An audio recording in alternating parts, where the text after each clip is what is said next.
right, hello everybody. Welcome back to episode 35. This is part 2 of Wireheads.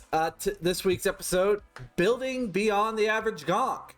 Now, if you are wondering how you got here and you're wondering what we're even talking about, please click on the link in the description below to go back to Emmerron's channel to catch up on part 1 about what exactly we're up to.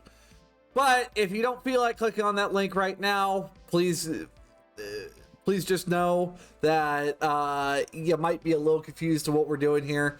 But for a quick and brief description, everybody has a kind of an idea of the average picture of what your each of the roles are going to look like in Cyberpunk RED. We're now looking at alternative methods that you could use with them, which we talked a lot about that process on the early half of Emmerron's episode, and we dug into Rocker Boy Solo and Netrunner on the latter half. And now we kick off with tech, because we're just going in the order that's presented in the book. Now, tech. Yeah, so those of you who are curious about our ordering here, just because it doesn't get lost on just my half of the episode, page 29 of the core rulebook has a list of all of the roles with like a 1 or 2 line summary underneath. We're going by that order. So if any of you are like, holy shit, I don't know why they picked this order, Artal picked it for us. We go from my half of the episode here, where like Rocker Boy is not particularly controversial. Solos kind of are, because there's like one big idea I think a lot of people have with the solo. And Netrunners feel very like one note, but they're really not. They're actually quite versatile. Now we go to techs, which are, I would argue, almost as versatile as the Netrunner, if not more in some ways. So, techs, their role ability is Maker, and what Maker allows them to do is gain a pool of points that they can, upon receiving, allocate out into different specialties, whether that be field expertise, upgrade, fabrication, or invention. And just a quick rundown: field expertise, it's just your ability to apply your skills out into the field. You can add the level that field expertise is to a select number of skills while you're out there. Jury rig. Anything that says tech at the end, you can add field expertise to. I think demolitions is one of those. It's not on the list. There is a select list. I don't think that. So that's the thing. I don't think demo is one of those skills. I'll pull it up right now. Demolitions is a tech skill, but it's not one. It's not one of the ones that you can apply field expertise to. Field expertise allows you to jury rig things to hold together for about 20 minutes until per level that you put in here. Upgrade, you're able to apply a selection of various upgrades to weapons or pieces of gear, cyber decks, to improve upon them. And any piece of gear gets 1 upgrade. You can also invent upgrades as well for items. Another thing that they have access to is fabrication. You can make items that are on the market for cheaper. And then invention.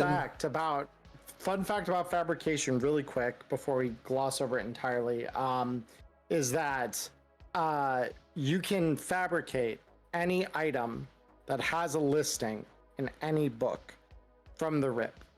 This game, this is something I've misunderstood before in the way I've run the game. You do not need to know how to build an item like with a diagram or something like you would in The Witcher. You can just make anything that exists, because it's assumed that all of that is somewhere out there on the data pool, somehow accessible, one way or the other. Just go to Short Circuit. Just don't ask them where they got it. Nope. Santa brought it. That's all. Santa may have brought it, yeah. Yeah, Santa may have brought it. Some of the other things that techs can do, and also fabrication, it's 1 price step lower than what the selling price is as well. Yes. Also on top of that, you have invention, which is literally just homebrew the roll ability, with some with some discussion with your GM. There's a couple of rules governing like the floor of it. For example, like you can't invent something of a price category lower than expensive. So that means 500 eddies. You always are inventing something as though it costs at least 500 eddies, even if the resulting item is of a price that might be lower than that typically. Because the idea is that if it was that cheap to produce, that someone would have already produced it. But you do need to roll a check, and so with that said, though, once you've invented it, let me just see here, because I'm reading this out of the core rulebook here, just so that we have this cited, so that anyone who wants to say, Emmerron, you're full of it, why would you ever say such a controversial thing? So if your GM is satisfied with your explanation, so this you have to explain to your GM, this is my invention, this is how it would work. If they're satisfied with it and they're okay with it in their game, they'll write how the proposed invention would operate rules-wise, being careful not to create an imbalanced item. The upgrades presented earlier in upgrade expertise are good guidelines for balanced tech upgrades. Based on the item or upgrade's value, if it were to be sold on the open market, the GM will set the price category of the item as close as it can be to other items or upgrades of a similar power level as possible. Although the lowest category that they can select is expensive. Oh. And so, fun fact. Yeah, in that case, every once in a while there is that thing of break the rules. There are some items that, and I have looked to that one, and depending on the item, it would not make sense for it to maybe cost $500 to make said item, which if in order to break that rule with me, you have to give a very good explanation of what is the equivalent that it would be. And one of those is being somebody decided to make acid grenades. Yeah.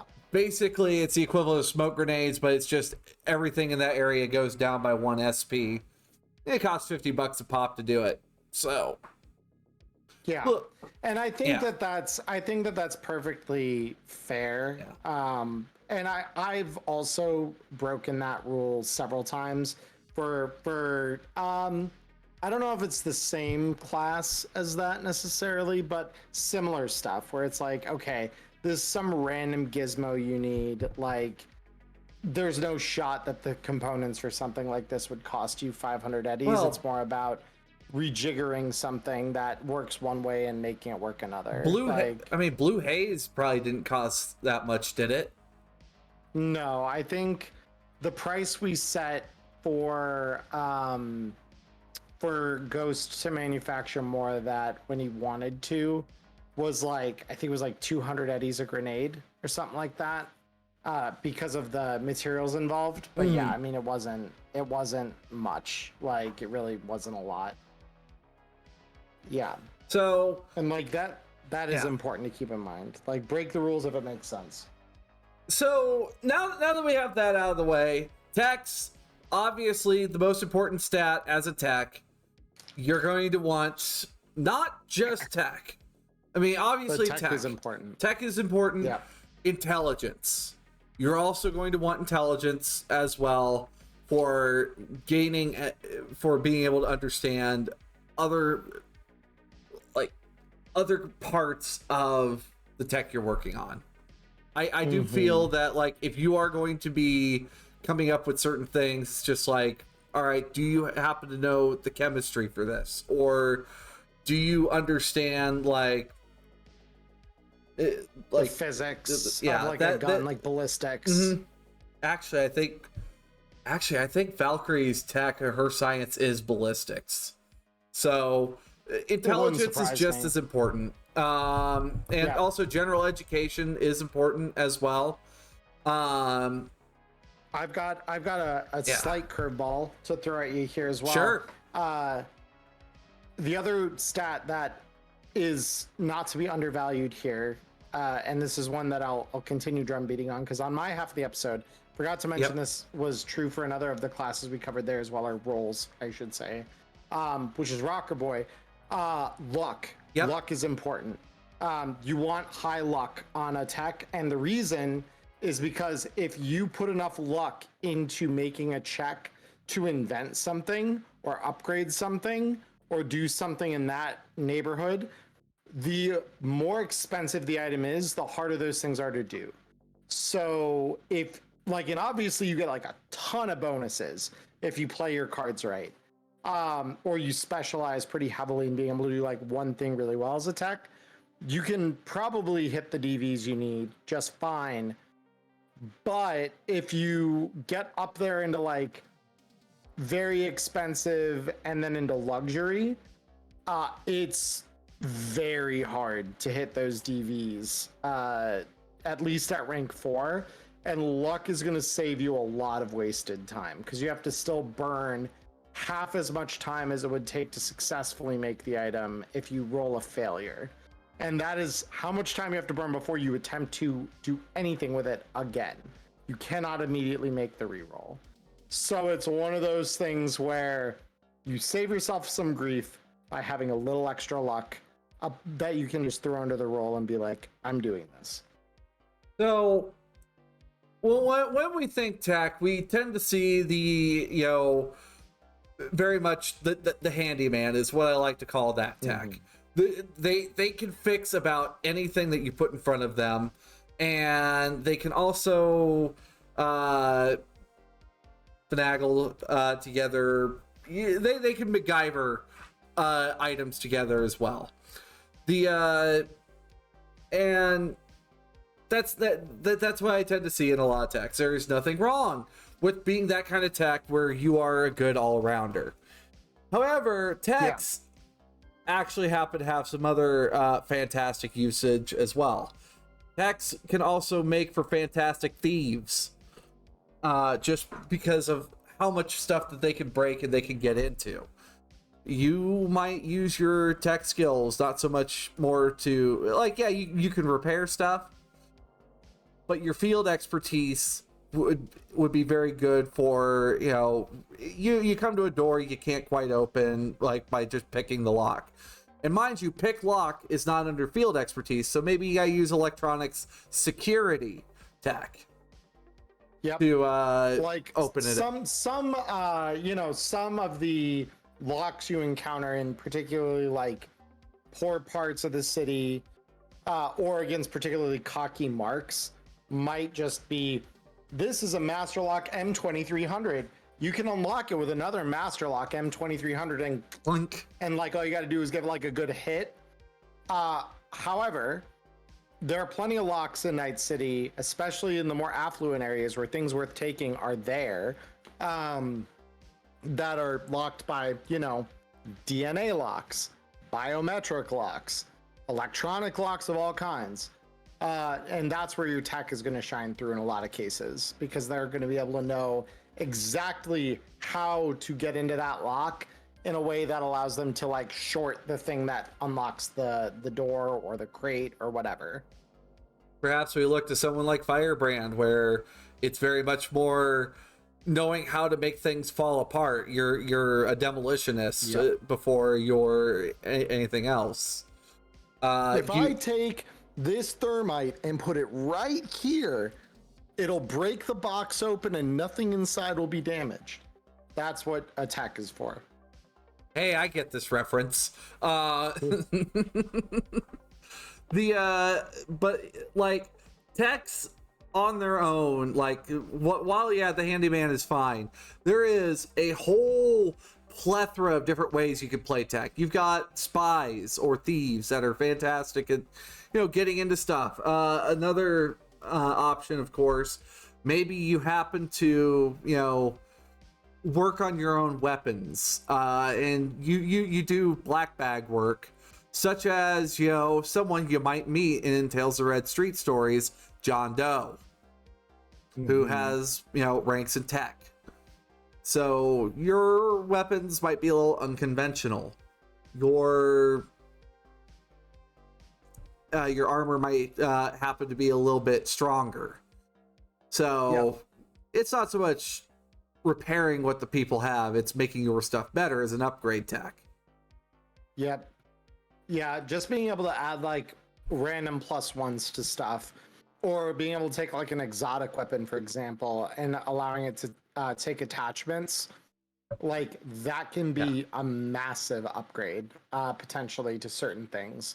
For example, this is one I was just talking about the other night with a couple of my friends, you know, that I play Cyberpunk with regularly. What if you could take a Helix, make it allow for a single upgrade slot, and then you design a drum mag for it instead of the default 40 round mags that it has? It's super helpful. Sasha happened to have had a Helix where she did that.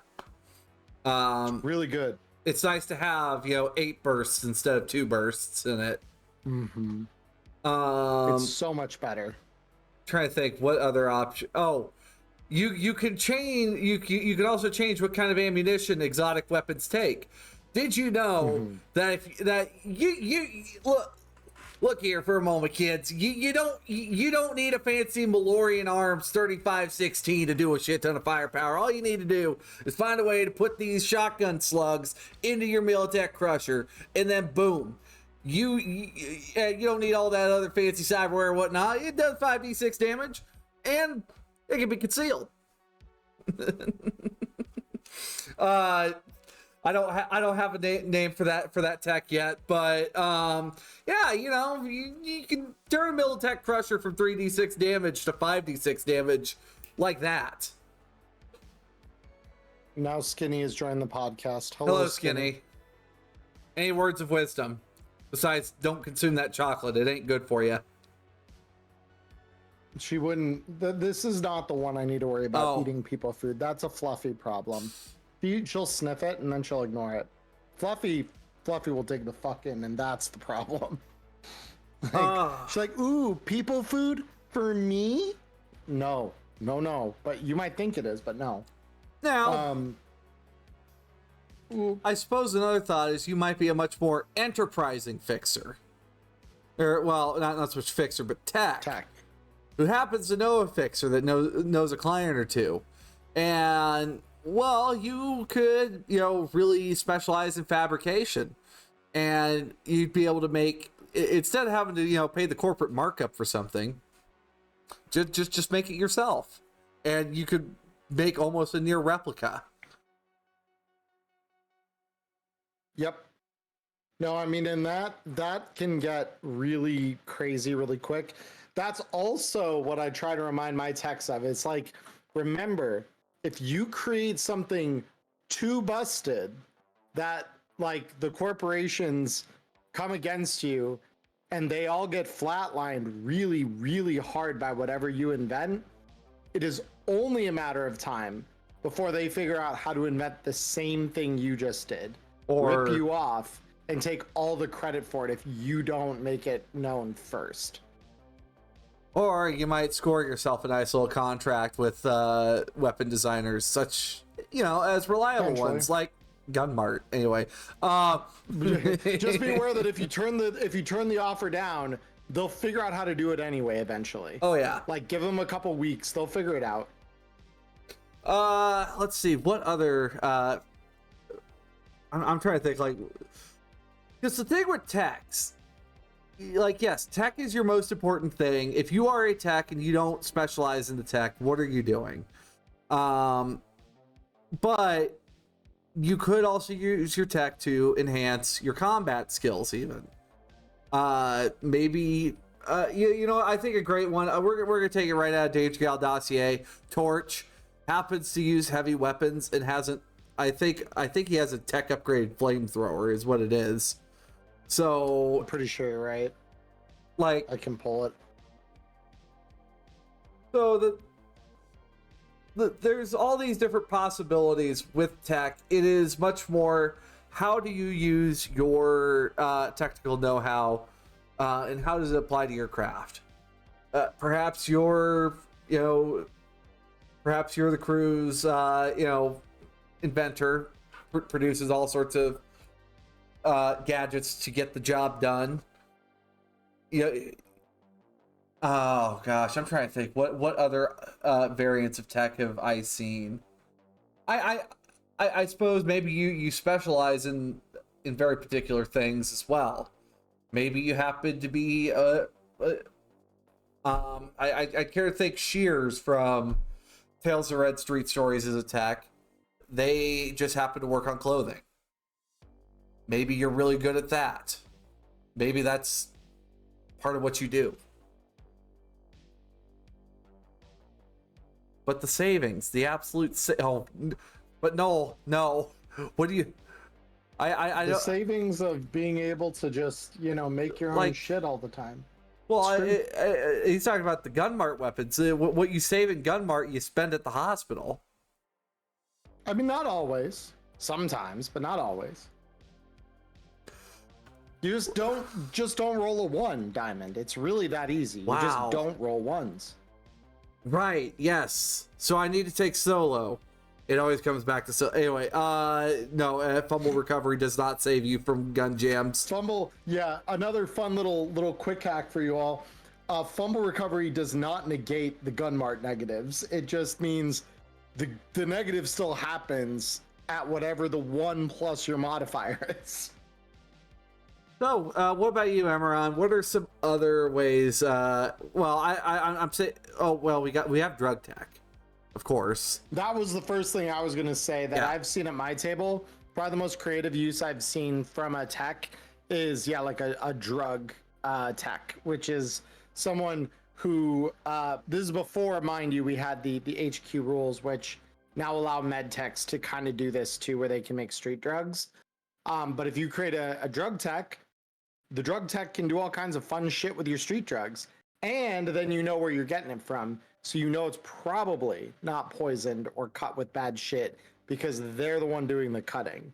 I was told, not directly, but I was participating in a conversation with Jay Gray one time. I think I brought this up on the show before, where he says, "Oh, your GM always lets you have the pure shit when they give you drugs. You've got the nicest GM I've ever heard of." Oh. And I'm like, "Oh, I'm that nice GM. I should not be that nice." I'm surprised you haven't done that to Eagle, actually. I've thought about it. This is going to be slightly tangential to the topic of the week, but I will say there is a fair way to play as a GM, and there is a very gotcha way you can play as a GM with some of these things. And it has never felt fair to do that to someone in like the context that they have like a dealer that they regularly go to. That dealer supposedly makes most of their own shit, and like that doesn't feel like a fair thing to do, right? I was thinking about that one time we saw the other dealer. Well, right, but the other thing is there are no rules as written for doping someone's drugs or cutting it with a bad thing, right? They're like, there is no rule as written for like, oh, your synth coke has like fentanyl in it. Oh, Like, there's no rule for that. So it's like, there's also a little bit of consideration for at what point is it okay without first checking with the players you have to like give them bad drugs, like that is always a point of consideration when there's no rule written on how to do that. I suppose like one of the things that we had show up in Gearmas was the drug sniffer, and it's just like, Right. why do we need this? And it leaves me to wonder, Right. is that something that's coming? Well, it's something like that Jay, I think, assumes some GMs are already doing. And truthfully, in my mind, there should be some kind of system for identifying and therefore including a bad substance in a drug, right? Like, because biotoxin exists, obviously.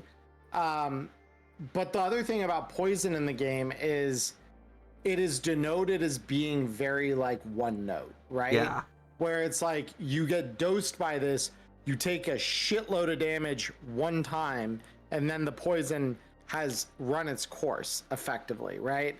So I suppose the closest thing you could get to a rule is written on how to do that. That would not be like super foul, would be like treat them as though they are burning in the same way that radiation does, which is to say there is no putting this fire out. There is leaving the area, or in this case, getting the substance out of your blood through some other like detox or Narcan or something. Yeah. Like you either have an antidote to the problem or you've got a massive fucking problem and need medical assistance like now. And even that kind of feels like a gotcha, which is kind of where I'm like, for my Saturday group, I may start trying to ask about that to cut that off at the head. I just didn't have that insight before I started running any of my groups that started before then. Okay. So that's mostly why I've been pretty nice about it, is it's like, it's one thing to say, oh, you could do this. It's another thing to feel good about it and for your players not to feel as though you've like personally attacked them. And that is, that's a sense you always, I feel like, want to avoid as a GM by either having the conversation before the problem comes or by avoiding that by just not engaging in that kind of activity, because that feels very GM versus player instead of it being what the GM thing should be, which is like you throwing them a legitimate challenge that they then have to overcome through, cunning and other things like that. But yeah, with tech though, there is, while tech, most builds for tech, you're gonna need your tools, you're gonna need your tech bag. I feel tech is one of those that as soon as you get past like the initial character creation where like everyone kind of looks similar, you kind of start going off in multiple different directions. It like stars out like a rock on glass. Well, and it also boils into like, if you're a weapons tech, the projects you work on and the things you do with your tech ability are going to look far different than someone who focuses on vehicles. Vehicles, or who focuses on like you could be an electronics tech and then you're playing with programs and you know actual security hardware and stuff like that. Other techs that are notable mentions, Marianne Freeman at one point was statted as a techie, and she's a bartender. Yep. And then also, of course, you got your tailors, you've got, oh gosh, what else you got out there?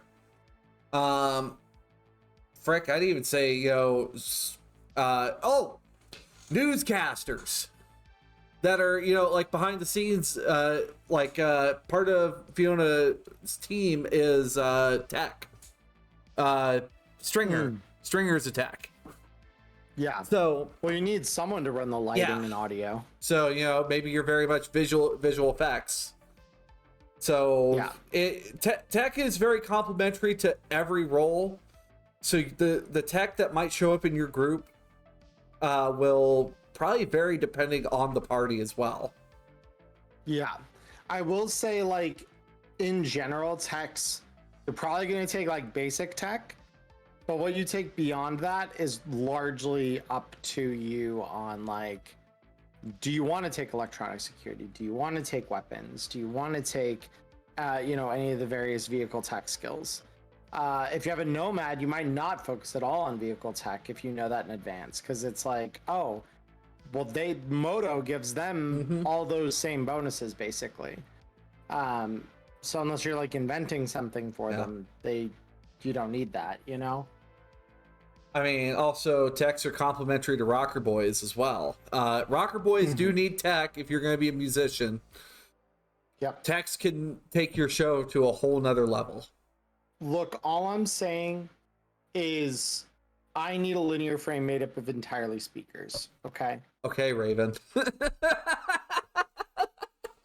It was a great idea. It I love that idea. But yeah, that's where you need a tech for that shit. Or it's like, all right. Yes, I have an external linear frame and it's got amps all over it. Now, I've seen Culture is a fan of this one. MedTech. We all love our MedTechs. I've played MedTech. Dr. Gauze. We've also got Virgil, Emmerron's tech, which I'll let you explain Virgil. Virgil is a very, I think already out the gate, a very unorthodox med tech compared to what I've seen. Yeah, I built him to be able to fight because my conception for him from beginning was he comes from a combat zone. His family was involved in a gang. His life is being like someone who would pick up other gang members in the neighborhood when the NCPD would come through and do their enforcement raids. And of course, it was just, it was their excuse to go in and clear out properties and things like that. And when my neighborhood was the one chosen, like I wanted to be able to like make sure people were okay. So like that's where I come from as a background. But yeah, I was just as good at shooting guns and things as I was picking people up. So like a lot of my skills with him are like reflex, dex, tech, all of those play a role in that character because he is very combat forward. More often than not, because that group that he plays in doesn't have a solo, I play as our solo 90% of the time. Which is a very funny little place to find yourself when you're also the medic, But yeah, he's a combat medic with an emphasis on combat. He does know how to fight. And then, in the case of like Gauze was a corp kid that didn't want to get involved with the family business. So, didn't want to work for Cactus Water. Okay? Did not want to be involved with that. Parents were like lower. Apparently, I didn't know the story behind Cactus Water at the point until we finally jumped around to where I was running as Dia, and it was just like, oh, I'm so glad I got Gauze out of there. So go on to NCU, go study medicine. So with them, they're very much more education and tech focused. They can work on your cyberware. They can also, pull you back together. Also put you into the tank for a little bit if you just need to sit in the tank and heal in a couple days if you gotta get back out there. They very much general practice is what they did. Out of one of the mega building apartments, they got turned into a clinic. And then we see people. Gaster, who's here, plays Dr. P, who's very much a pharmacist. They specialize in their medicine and being able to get people what they need to get on with their day. I've seen others that they're just ripper docs. Like the surgery is all they do.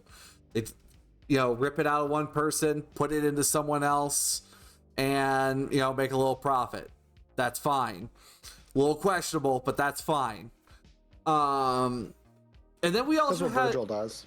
And then we've also had cryogenists where it is very much you are focusing on make sure people just get into the bag and then get into the tank and they're going to be okay. You're the guy who freezes Walt Disney's head, basically. Yeah. So the one thing I will say, probably the most creative build of medtech that I've seen, that is definitely a little unorthodox because it requires you think of a new skill basically, is the psychologist. Dr. Hex. Yes. Well, Dr. Hex is one. It's funny. Oh. Independently, two different groups that I run have a psychologist medtech in them. I think it's kind of important for street Prepper stories. Prepper Jack also plays a psychologist in my Friday game. So it's very, very interesting. Because basically you have to take science psychology. So intelligence becomes like a very big part of your build and like what you need to have. And he even came up with the really cool homebrew that he kind of came up with and we kind of worked on together was that he had the ability for you to like, because this is before we had the CEMK and all of the humanity gain stuff for that. The idea was that you could use some of that psychology roll to, improve the humanity gained off of a typical therapy session. You could also use it to refund someone's skill points out of a skill that they were no longer using.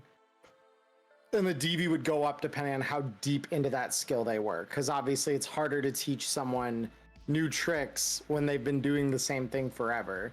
You're like untraining their muscle memory basically in order to do that.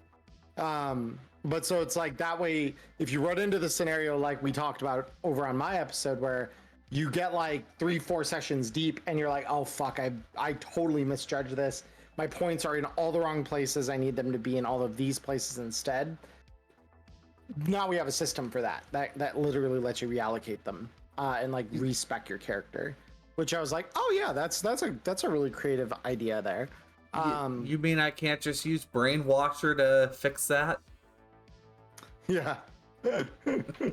Oh yeah, just a little of that good old Jack Daniels Brainwasher. Yep. Oh, I'm talking about this new cool app I got on my phone. Oh god. Yeah, geez. Oh. Yeah. But bottom line is that is an interesting side of things, and because you have a better understanding of psychology, you can get like bonuses on your therapy rolls and things like that for actually doing like medical tech on somebody that relates to therapy. And Diamond, you know the mission where that becomes really, really important in Tales of the Red. Both, it's funny, both of our med techs in both of the games I'm currently running of that, both of them succeeded their check on that because of the way they focus their characters. So it was actually, it's really cool. Where is your wife? Where is she? Point your wife in the room with us, Mr. Khan. Oh gosh, I remember like just sitting there and just I could feel the tension. The games that I've had with Dr. Hex where these moments happen, I can feel like the tying in my gut, just like the same way whenever like Eagle is lining up for a shot that will either make or break the encounter. Or like when Nyla decided to run the car up over the ramp onto the boat. And this is why I said at the top of my half of the episode today that there are better Cyberpunk characters out there than the one-note martial arts Sigma frame solo. Because this shit, you don't get this shit when you just invest everything into reflex decks. You have to invest in these other things in order to even like start to get this. And I suppose another one that I've seen, in one of my groups for a little while, I had a lawman who also picked up medtech to become because he got promoted and decided to take a rank of medtech to be a forensic detective, and has started, going down that line of using, their, medical tech skills to, start looking at bodies and get a little more information out of it instead of just paramedic or first aid. So, while medtechs, like initially, yes, you have the trauma team heavy hitters, the combat medtechs. You've got, of course, the general practitioners like what I've played with Dr. Gauze. You've got, the psychologists like with Hex. And I'm not sure the name of Prepper Jack's doctor, but yeah, and I need to double check it because I am sadly. Well, Prepper Jack's in here. That. Yeah, Prepper Jack is in here. For some reason I've forgotten his character's name, and I shouldn't be forgetting that. Why the hell am I forgetting that? But also with medtechs, you got body sculptors. Maybe you want to specialize in like the cosmetology of aspect where you add details to people's body. His character's name is Sandman. That's what I was like. Oh, that fits really nice for I know this. Yeah. I like that, Sandman. Good call. Because it's so basic. I didn't forget because it's so basic. If we're being honest, I've probably forgotten because it's been like 2 months since we had a chance to play things to the last month and a half of issues I've had. No, it's just been a while since I've seen the character. But no, I remembered. There's a new med tech. Thanks to your new best friend, there is a new med tech that's joining the field. Oh. The veterinarian. Yeah. Or the animal cyberneticist is another way you could look at that. But of course, you're gonna need someone to tune up your cyber pets from time to time.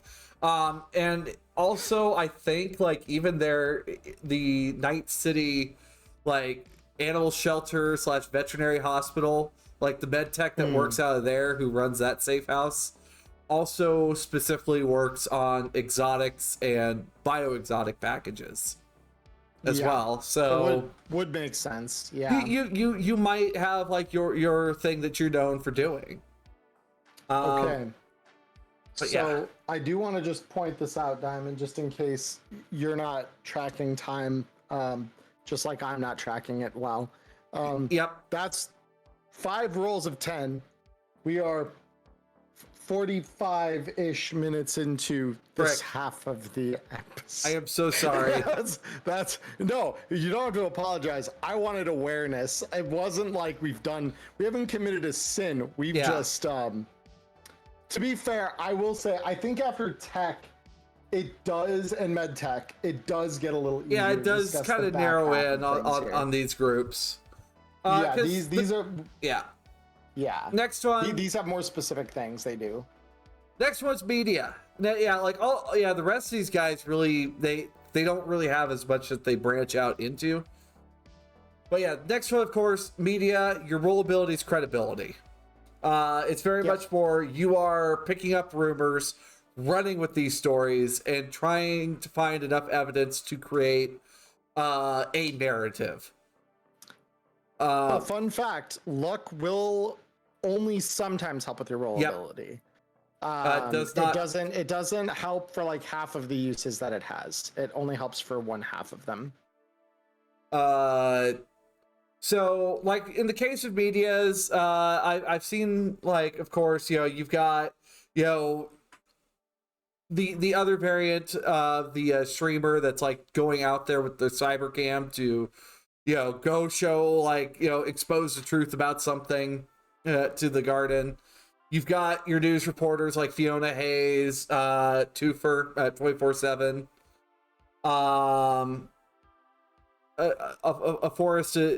Forests aren't real; they will not hurt you. Also, of course, we've got conspiracy theorists such as like one of my favorite characters, Alex Jameson. Oh, good old Alan Jameson, my favorite. Look, you know that they're just trying to build a laser to take out the High Riders from Moro Rock. The mass driver's a lie. Anyway, so maybe you're a propagandist like Matchlight. It's not so much that your skills will like spread you out into very specific things. It's more you all have the same set of skills. What are you doing with those skills? Which, of course, I'd say for a media, you're going to want cool. You're going to want tech. Cool opens doors. I will say empathy is a big one that helps you in media. Like it's empathy. I feel like conversation a lot of is so people. I'd say empathy is undervalued almost as much as luck is by a lot of people, or they just think of it as the simple like, well, I need a lot of it so I can get a lot of cyberware. It's like, no, there are skills tied to empathy and they're there for a reason. Conversation and human perception are both like really good for medias. But yeah, like media's gameplay compared to a lot of the previous roles tends to play the same. It's just very much you are finding evidence to find a conclusion. Maybe you're a PI that's working on a case, so you need. In which case, you'd want intelligence. Yeah, which intelligence is also good. I'd say cool tech and intelligence and empathy are going to be more your strong suit as a media. Yeah. Tech is kind of a secondary, I'd say. Like for the most part, like your main things, unless you are like the rogue, like I'm breaking in somewhere, like you're there's a media archetype like this in some kind of fiction. I'm struggling to remember who who I'm thinking of offhand right now. But if you're the kind of like I break in places and take the salacious shit out of them, and that's your media archetype, you're gonna want tech. You probably want dexterity too for the stealth. But intelligence is still useful in that case. Like I'd say the things that are typically most useful for a media are gonna be your intelligence and your cool. And if you're very personal, you're probably gonna want empathy. If you're not as personal, you just break in somewhere and take shit that, take the secret files and stuff. Whistleblower. That's going to be more, like a whistleblower type media. There we go. That's who I was thinking of. It's not even fiction. Like if you're the Edward Snowden type of media, then you're definitely going to want tech. Tech is going to solve a lot of your problems. And also I like video and photography is a tech skill as well, if that's part of what you need for your evidence. But yeah, media it tends to play the same. It's how you decide to use your power, because of all the roles you impact the most people. Yes, that is important. Media at the end of a campaign has the potential to be the most powerful cyberpunk role in the game, like bar none. They are potentially the most powerful character, depending on what they've picked up throughout the campaign and how they've used it. Because if they've picked a lot of really good info up that is targeted at a specific corporation or the government, and they drop that in the best way possible, then it could topple governments. It can break corporations. Like that's what they can do. And like they can do that all on their lonesome once they have the data. So like they need a team to help them gather it. Like netrunners and medias are best friends for that exact reason. But like once they have the data, as long as they live long enough to publish that story, they can do some crazy shit. All right, next up, exec. Okay. Execs, wild card. Yes, they are very much a wild card. They are still one that the way you decide to divvy out your skills really and stats, it really depends on how you want to play. If you're very much like trying to be a ladder climber where you are trying to power your way through the corporation, very much I do feel that intelligence and cool and empathy are going to be your strong suits there. And of course, you're going to have your bodyguard to be your muscle for you. Yeah. I would say the number one stat for an exec is intelligence. Because if you look at all those really weird skills that you almost never take on almost any other character, like business, bureaucracy, accounting, all of those are intelligence based. They're all education skills. Now, given as an exec, there are some different ways to play it. Maybe your one way I've seen it played is maybe you are a secret operative for for a company and your team happens to be like, you know, your strike team. You are an exec, you just don't happen to be working 9 to 5 and wearing a suit, but you still get all the benefits that your corporation provides you. Perhaps you work for the mob and, you know, maybe you're on Rex Royale's payroll. I'm not saying Rex is associated with the mob. Please don't kill me, Mike. Anyway, I will say this as well. I've seen exec be probably next to tech the most flexed into role as a secondary role in multi-classes. Just because it has got some, like, when you start as an exec, it's fine. I've played one on Diamond's game and I had a blast doing like mainline exec. But the fringe benefits you get from the early ranks of exec are actually like really powerful with other role abilities already taken into account. So yeah, like that is worth mentioning as well. Execs are like, they're a very flexible role, and depending on how you flavor or skin it, or, you know, how you want to maneuver the identity of that, you can do a lot with it. Gangs, corporations, like Diamond said, like the mob. I've even seen it be where, like, you know, exec is, you have mysterious benefactors that tend to agree with you on some of the things you're putting out there in the world. Shadow orgs. And they're willing to give you, the shadow government or a shadowy organization is willing to give you the benefits of an exec. It's the deep state. Oh, anyway, so I tell you, it's the deep state. They're coming for us all. The soul of Night City is corrupt. But also on top of that, with execs, the way your team members work with you, especially if you continue to be kind and garner loyalty with your teammates, you can become a very, very influential member of whatever organization you happen to be in. You know, and I'd like to throw it out there, especially like if you're playing, like they make great mentions of this in Tales of the Red Hope Reborn. I'm not going to get too far into it, but if you're associated with I think there's like two different corps that they talk about, like, hey, are you associated with this group? Well, here's maybe some ways that you might garner leverage. And one of them happens, you might just be able to bypass like one of the hardest things. As Jesus puts it, it's privilege with a capital P at some point. Your role ability for exec isn't teamwork, it's actually capital P privilege. Because something we haven't mentioned up to this point, because I don't think it's particularly applicable to most of the other roles we've talked about up to this point, is execs is like our first example on this list of soft power. Yes. You wield a ton of soft power that is not going to be in a rule as written. It's not going to be defined as a simple, like, here's your table, roll a skill check against a DV on this table. But you have a corporation or organization at your back of some kind, right?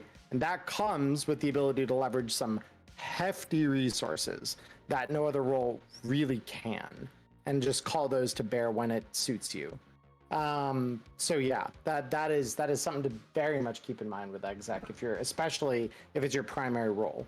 Like, that is a very, very powerful use of it. Especially like, you know, rank 7, you got the house, the trauma team, 2 teammates at your back. You're basically like hitting upper management, that you could literally look at somebody at the office who's just like, I really don't want to. Just, do you want to tell me that? Like, are you sure you want to deny that request?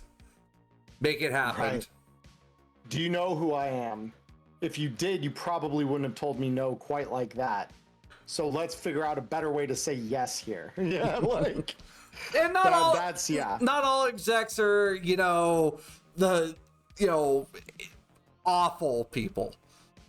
No, but they are the kind of like type A heavy pressure cooker types. Usually, I will say. Next up, the other soft power role. Yep. Oh yeah. So lawmen, they get a lot of shit from all the different sides. Well, being a cop isn't punk. Well, their role ability sucks. They're not great at combat. I should just play a nomad or a solo. Why do I play a pig? Yeah, so I will say this, when, again, baby Emmerron, those of you who are coming from my half of the episode or who've been here since the start will know I said this on my half. Baby Emmerron had some bad takes about Cyberpunk. The dumping luck was bad take number 1. The thing that Diamond just said would be bad take number 2. I had this bad take early on as well. Who the fuck wants to play a corp or a cop? What the fuck? No one wants to be like the cop or the corp. But I mean, that's only true so far as you like very narrowly define what that is and think of all of them are corrupt. All of them are evil. ACAB, for those of you in the know, if you will. If that is your take on lawmen in Night City, you've got a very narrow definition of what the role can be. Because private investigators, again, we come back to that. Independent detectives. Gangs. Detectives who... gangs are another one that lawman's role ability is very Street queens. applicable to, yeah. Yep. Especially to my fellow LGBT folks that, ACAB's the word. There are the street queens. They use lawman for their ability to call on other gang members. Same goes for 6th Street. Yep. Yep. There's a lot of value in that. If we start talking less from the soft, like, here's what their identity in Night City is and shift more toward the heavy statistical, like, your backup roles, yes, they can suck, especially early on. But having to roll under your rank to get backup sucks. So here's I guess we call this homebrew because technically it doesn't exist in the rules as written. But Jay suggested it came from Jay, so yeah. Yeah, it did. So it's hard to say it's pure homebrew. But Jay mentioned, I think this was in an interview with us early on. For those of you who haven't seen it, you should go back and watch it. We've done 2 with him, but I think it was in our very first with him, which was like our 3rd real episode, or shortly after it. Fuck. He mentioned that you should be able to get modifiers to your backup call if there's a legitimate reason why you need backup. For example, something just exploded in a green zone of the city, and all of a sudden you need to call for backup to deal with whatever caused that explosion. Because, surprise, that's the thing you're up against, is the gang or the psycho that just did that. It's Maelstrom. Your backup is probably going to be more easy to get if they are all getting 911 from that general part of the city, So that is the main thing, that if you do that, 1, your backup rolls suck way less. 2, even if you do run it entirely rules as written, as I've done before, when you hit that backup roll, it can change a losing fight to a winning one. Like that. That's how quick it changes. Just having those 2, what would seem very fragile bodies on the board, even at rank 4, holy shit, it's so good. Well, I mean, let alone like early on, your first backups, yeah, they don't have a lot going for them, but that's 4 people added to your side. As long as they don't have to sit there and wonder, okay, so why are you guys breaking into the bank? One of the if you're a gang, you might not even need to make that justification. It's a gang, But even as a cop, maybe you don't want to play beat cop. That's fine. Maybe you're playing more, like one of the detectives for the PD, and you call in backup because like suddenly you a little plainclothes can't get shit done, so you need uniforms to come out there to come get it fixed. That's a way that you can get shit done. And also request backup before you kick in the door. I allow that. I would not see it being unreasonable if it's just like you have a really good reason for it. I mean, Blade Runner does a really good job of that personally, and I've drawn it from Blade Runner, where it's just like you contact your sergeant, like, hey, I've got all this stuff going on at this house. I need some extra bodies. Can we possibly make that happen? You know, like, okay, we'll send people. You call the CO, you get a SWAT team in there kind of thing. Yeah. Yep. And I will say Lawman has a couple of flexi spots beyond just like private investigator. The first that comes to my mind that I've actually never had the chance to play, but it would be a very interesting type of cop, is playing the CSI. If you play a lawman where your focuses aren't so much on combat skill, but are more on tech and intelligence, you can see clues more rapidly than someone around you could. You probably have access to the equipment to more deeply analyze it as well than your average Edgerunner would. And you could have all kinds of fun stuff with your life path and stuff too there, where it's like, you know, you can be chasing one thing. Like you found this errant clue on a crime scene one time, brass swept it under the rug. You need to know why. Like it's one of those that keeps you up at night. You got that noir, like, I thought I was investigating the city. Really, the city was investigating me. Like, another thought also, maybe you've got enough rep with the NCPD that, you know, suddenly, you know, you're real chummy with some of the uppers that, you know, your crew needs something that can handle a little more firepower. It's like, hey, do you think I can borrow the Gorgon? Like, can they like go out on a call and just be out? Yeah. Well, and Null brought up an interesting thing in chat here was creating a deep undercover cop where social like manipulation is more your thing. That almost would be like if you multi-rolled Fixer, because Fixers have that ability to like chameleon their way into a lot of different places of the city. That's actually what I was going to bring up, and that's a great way to bridge it in. Fixer, your role ability is operator, which is kind of weird for someone that's normally supposed to be the guy that gets you your food, gets you your guns, gets you your armor, you know, gets you that Moot Grinder 5000 that you're looking for. That's a Helix diamond. It's called a Helix. I'm talking. I'm talking about, you know, Constitution arms full of shotgun shells. That's another one. Although the BMG 500 could give it a run for its money. This is true. BMG 500 is good. So, Fixers, you are very much the wheeling dealer. You're the dealer on the street. You're the guy that knows everybody in town. You just happen to be the someone that everybody goes to when they're trying to find this, that, and it's just like, oh yeah, my brother's uncle's nephew's son's brother happens to have that thing that you're looking for. Shit. However, another way that you can play Fixers, of course, is deep cover. One of my thoughts down the road is to, you know, play an FIA, you know, plant that gets dropped in a night city, or, you know, whatever, you know, deep government, or whatever the NUSA's got cooking at the time. Right. And, you know, I just happen to, you know, work for Uncle Sam, but I happen to know where to find things. So my cover is, yes, I'm a fixer. But do you happen to know a thing or two about this thing? Let's swap some info. You know, and that's a way to play Fixer, is very much more, you aren't going to be out there as like a, you know, salesman, so to speak. You're very much more, you're not a deal maker, buying and in selling the classic info. sense of Fixer. Yeah.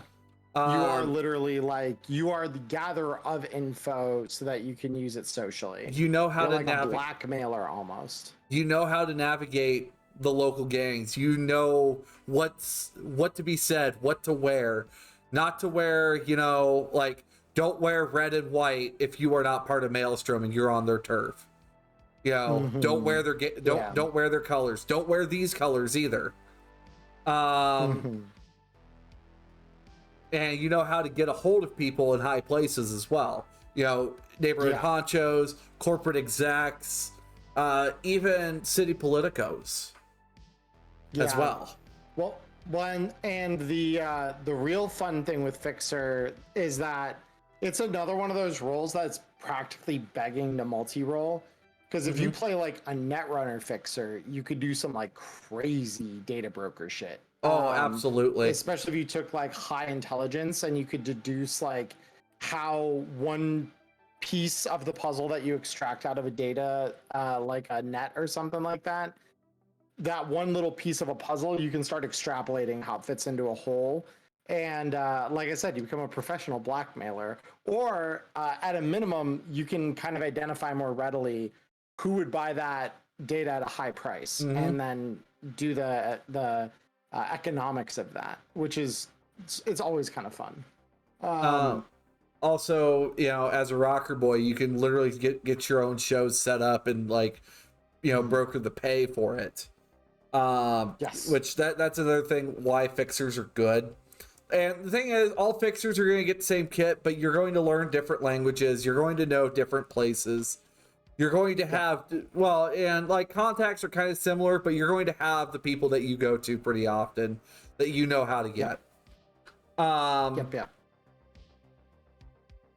But also with fixers, other ways, you know, your spy, your, you know, the info broker. One of the other things fixers happen to be as well is they're politicians. Some fixers are very much politicians that you are leveraging your power with the people. Yeah. And brokering deals with Or at other the very people in least, office. Leveraging the bureaucratic systems that keep you over the people. Like that's the other side of that coin is bureaucracy focused fixers could do some crazy shit. Like Mr. K is a big one. Rex Royale is another one. And I would like to point out here, fixers, they need cool. You need cool and you need empathy as a fixer. You got, you know, you got to know where to find it. You got to know who to talk to, how to talk to them about it. But, you know, maybe a fixer that specializes in tech, you happen to be able to look at something and know how much it's worth right off the bat. Yeah. High intelligence fixers, you happen to know how to work the bureaucratic machine. The fixer I'm playing right now, she used to be a spy for Arasaka. She happens to be very, very good with pistols, as she is with talking to folks. Evergreen. Yep. She's fun to see work. All right. So we've got one roll left. We're pretty much at our normal stopping time. Diamond, you're the one who really, I know, has the squeeze after this in terms of when you gotta move. So, and plus, like we ended yours at a minute 15. I'm at a minute 7, so we can definitely get Nomad squared away here. So, cool. Nomads, you know, you're the lifeblood of the city. What you do have some pretty solid hard power, but you do have some pretty good soft power as a nomad as well in the time of the red. Well, people don't get their shit without you, so you Exactly. can leverage the hell out of that. Yeah. It's like, oh, wait till Wood Chipper hears about this shit, or wait till Calypso hears about this. See how this pans out for you. So nomads, your role ability is Moto. You happen to be really good at driving shit. You happen to be really good at fixing what you're driving. So, of course, tech is good to have. Dex is a must for you as a driver. Reflex. Is it reflex? Okay, I thought it was covers Dex. your driving. Nope. So reflex is piloting driving. Reflex is good.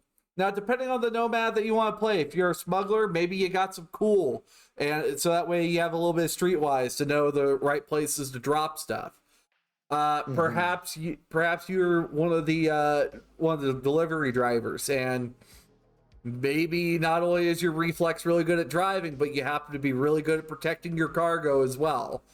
Culture points out conceal reveal for smugglers, so intelligence becomes a play. Yep. Trying to think what other ways that this can work as well. Of course, intelligence, especially if you're, moving stuff, you know what you're moving, how dangerous it is. Also, of course, just knowing the land that you're traveling on. That's another thing with nomads. Given nomads, one of the things that a lot of people, when they say they don't want to play nomad, is they don't want to be the party chauffeur. Understandable. But also as a nomad, you are a combat power in a way that most parties don't have. If the other enemy gets in the car and they take off, I don't know what to tell you. Start pedaling solo. Good luck. Yeah. Better know where they're going, or what, you better be very, very, very fast. Yeah, no, it's one of those things where, and let us not forget, as I was once told early in driver ed, your car is a weapon. Respect it like one, drive it like one. Like that's one of those things where you can do a lot of damage running into people, like a lot of damage. If you have a combat plow, you take none of it in turn, which is kind of incredible.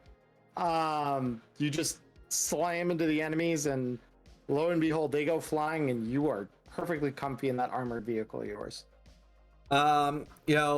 Perhaps maybe you have a combi that's a little bit roomy, and you got your stuff to cook drugs out of there. So maybe you and a tech happen to live out of there and cook drugs and deliver that around. It sounds like a bad time, not gonna lie. the Walter White nomad. Yeah, I got my combi back here, and boy howdy, am I about to cook some great glass in it. Yeah. Oh man. Of course, you get all these awesome upgrades.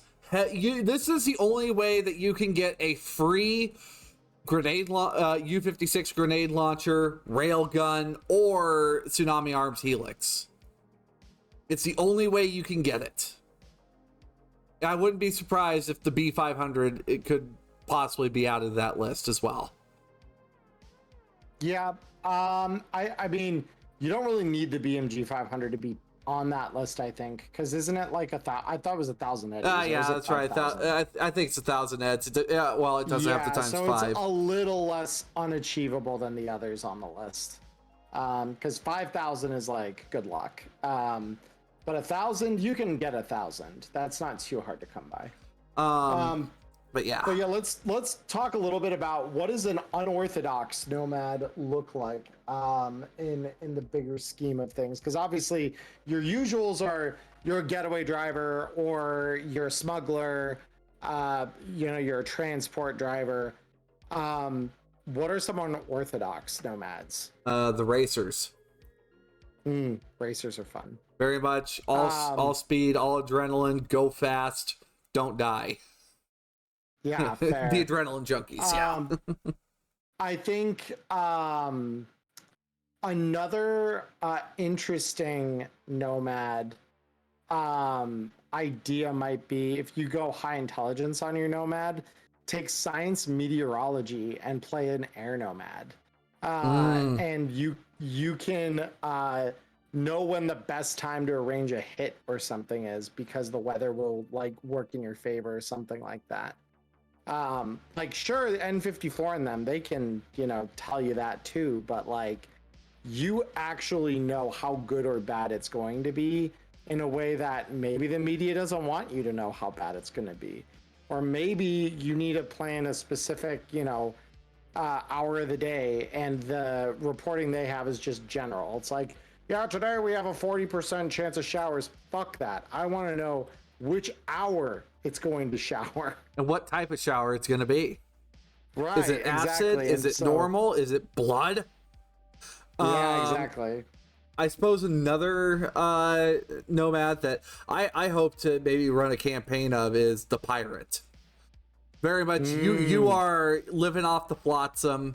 You are part of the Thellas that the Thellas doesn't let go on land just because you're trouble. You are trouble, but you are necessary for what the Thellas do. So Thellas are fun. Maybe it's just the corporations are getting a little too comfortable with not going to the port of Night City.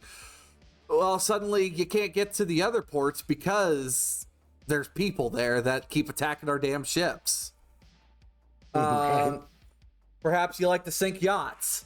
That might be another thing that you might be doing, is just causing a little bit of terror to the wealthy.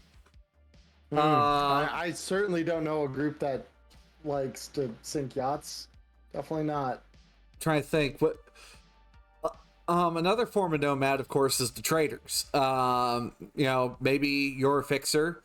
Maybe you're a nomad that happens to have a few ranks of fixers, and literally the stuff you guys find from jobs, your night market is out the back of that truck.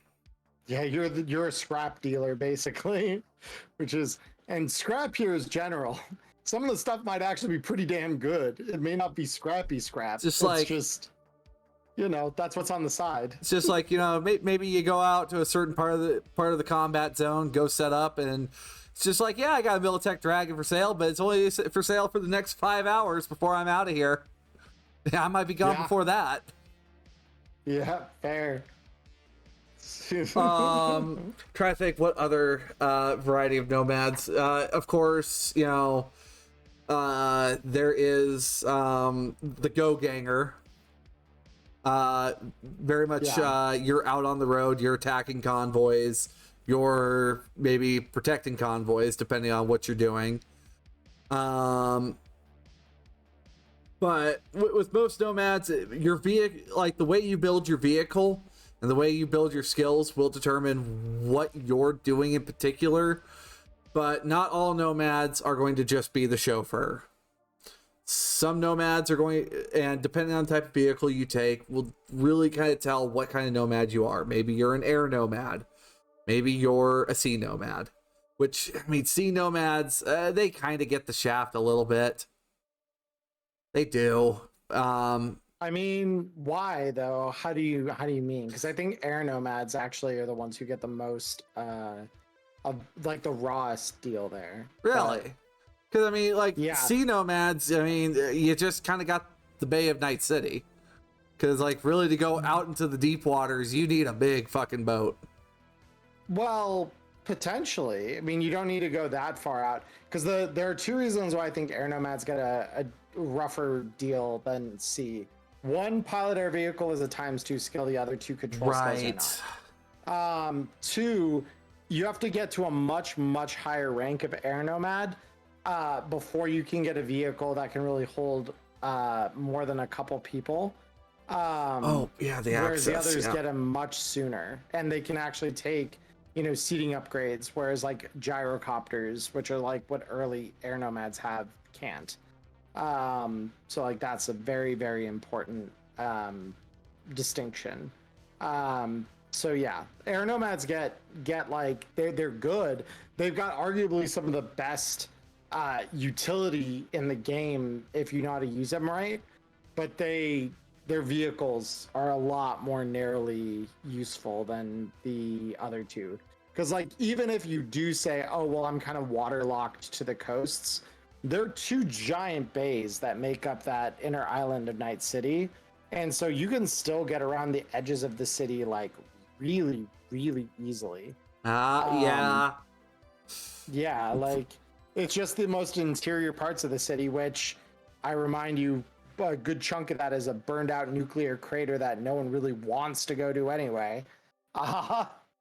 And there's part of it that touches the upper marina where you could park your boat. So sea nomads are honestly pretty good. They're not quite as good as the other two in some of those practicalities, but they still get quite a bit.